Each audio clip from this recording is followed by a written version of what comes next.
അസ്സലാമു അലൈക്കും വറഹ്മത്തുള്ളാഹി. പ്രിയപ്പെട്ടവരെ, 4ാം ക്ലാസ്സിലെ താരീഖ് പുതിയ ടെക്സ്റ്റ് ബുക്കായിട്ടാണ് നമുക്കൊക്കെ കിട്ടിയത്. പാഠ പദ്ധതി മാറിയിട്ടുണ്ട്. ഈ അധ്യയന വർഷം മുതൽ 1ാം ക്ലാസ് മുതൽ 4ാം ക്ലാസ് വരെയുള്ള പാഠ്യ പദ്ധതികൾ വളരെ കൃത്യമായ മാറ്റമാണ് സമസ്ത കേരള വിദ്യാഭ്യാസ ബോർഡ് കൊണ്ടുവന്നിട്ടുള്ളത്.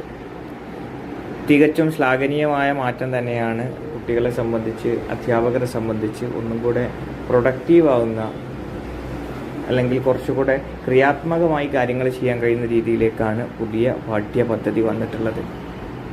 നമുക്കിവിടെ താരീഖിലെ 4ാം ക്ലാസ്സിലെ താരീഖിലെ 1ാമത്തെ പാഠം നമുക്ക് ചർച്ച ചെയ്യാം. 13 പാഠങ്ങളാണുള്ളത്.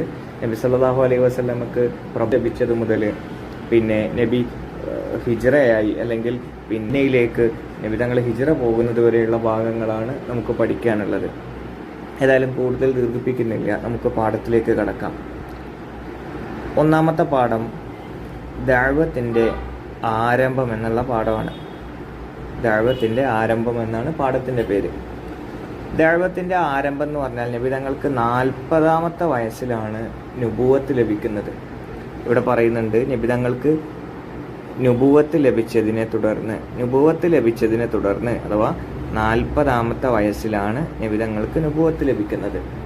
ഈ നുബുവത്ത് ലഭിച്ചതിനെ തുടർന്ന് നബി തങ്ങൾ ജനങ്ങളെ ഇസ്ലാമിലേക്ക് ക്ഷണിക്കാൻ തുടങ്ങി.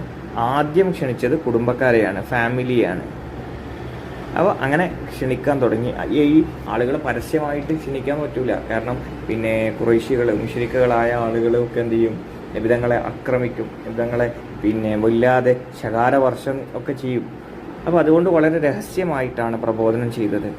രഹസ്യമായി 3 വർഷം നബിതങ്ങൾ പ്രബോധനം ചെയ്തു. രഹസ്യമായി 3 വർഷക്കാലമാണ് നബിതങ്ങൾ പ്രബോധനം ചെയ്തത്.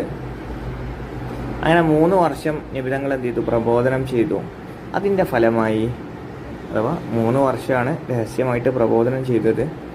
അത് ദാറുൽ അർക്കമിൽ വെച്ചിട്ടാണ് പ്രബോധനം നടത്തിയിട്ടുള്ളത്. അവരുടെ മീറ്റിങ്ങുകൾ കൂടുന്നതും മറ്റു കാര്യങ്ങൾ ചെയ്യുന്നതൊക്കെ ദാറുൽ അർക്കമിൽ വെച്ചിട്ടാണ്. കാരണം ആളുകൾ കണ്ടാൽ പ്രശ്നമാണ്.